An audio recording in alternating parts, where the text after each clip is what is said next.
Hi and welcome back to my channel.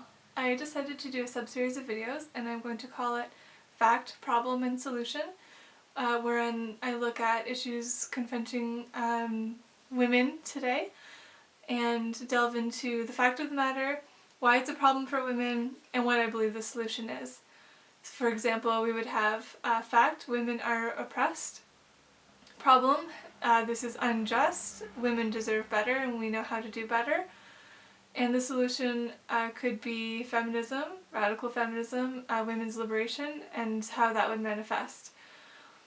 So today we're going to talk about the fact of the Unfounded case, which is the Globe and Mail's expose into police precincts all across Canada, reporting back that many sexual assault cases, 1 out of 5, are deemed unfounded, and unfounded in this case means that the police don't believe a crime occurred. It doesn't mean that there was no evidence. It doesn't actually mean what you would think it means, that it was unfounded. In fact, this phrase covers a wide variety of sins, and not least of which being patriarchy, male oppression, and men being dicks. So that's the fact of the matter. Yeah, men being dicks is the fact. The reason that's a problem is because women suffer in a rape culture. Women whose stories are not believed end up not telling their stories. And it, lets men off the hook by saying, oh, we only have so many, rape statistics are so high or so low, so we don't really have that big of a problem. Well, we do. The Ontario Provincial Police rate of citing sexual assault cases as unfounded was 34%, which is exorbitantly high. Canada haven't had an average of 19%. So yay, Ontario gets to be outliers yet again. And so the problem is not just that men are getting away with rape, although obviously that is a huge problem. It's the fact that it's creating an environment where rape flourishes. It means that women will not be going to the police if they're not what the police are searching for in terms of a perfect victim. So part of what the expose got into was they went to a particular precinct to look at all the rape cases that the police had dealt with that year to see what were the factors that led to them being unfounded. And it really revealed that the rape myths that feminists have worked so hard to dissolve over the years are still in full force. For example, your case was much more likely to be deemed unfounded if you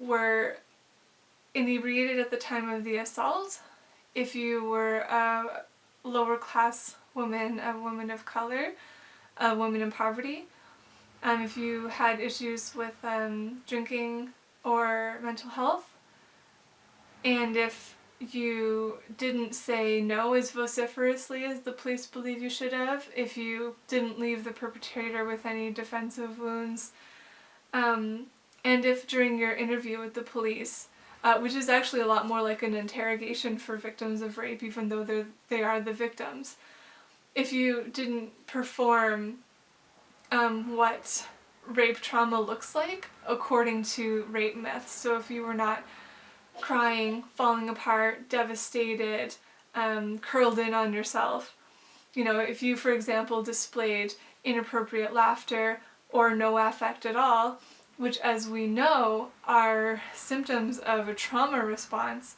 they were much more likely to consider that your particular case unfounded.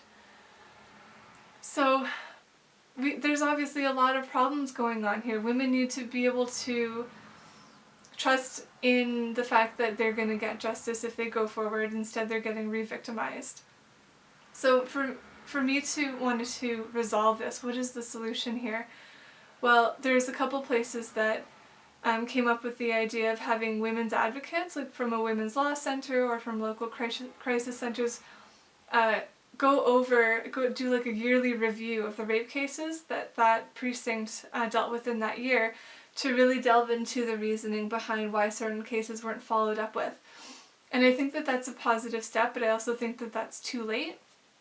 Because by the time it's unfounded, and the woman most of the time will never know if her case is being described that way in her file. It just gets closed, no further follow-up, that's it, it's done. I think we need to do better than that. So, I mean, we need to obviously completely restructure what the police force looks like altogether. And strong communities don't need police officers. They don't need policing. Can police each other. But the way to do that is to have a woman-centered, woman-positive foundation in your culture. And unfortunately we don't have that. So the solution is to create that, to cultivate that, to restore that, and let women enter these positions of authority and positions of power until we can kind of eradicate that hierarchy altogether.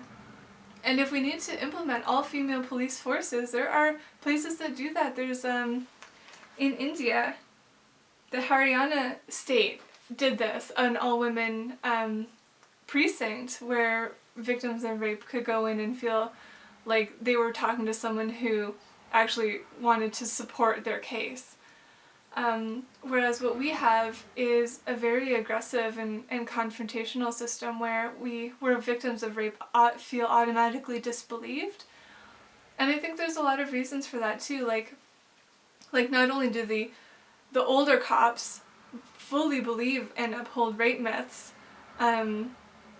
as a matter of course, but the younger cops have these same rape myths reinforced by their exposure to pornography, which totally lies about women, lies about rape, and the idea that women are by default liars, are by default to be disbelieved, is one that feminists have been fighting for ages. But the fact is that the false accusation rate for rape is the same as the false accusation rate for any crime. So it's not that statistically women lie about this crime more than any other crimes are lied about, and therefore they should be treated with a grain of salt.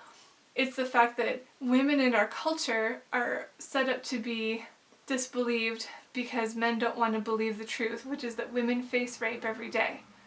That rape is so much more common than people think. It starts so much younger than people want to believe.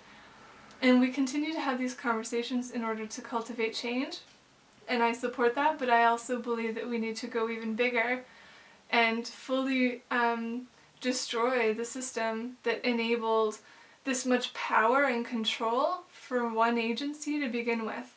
I don't believe that one building full of men should have the power over a woman's life and story.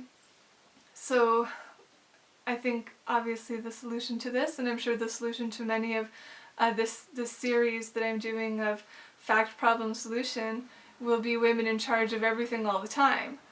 And I will live to see that happen. It's happening already. We're seeing a shift away from the male-dominated, male-centric, hierarchical, authority-adoring kind of system to a much more holistic, woman-centered, communicative, and peace-based, solution-based culture.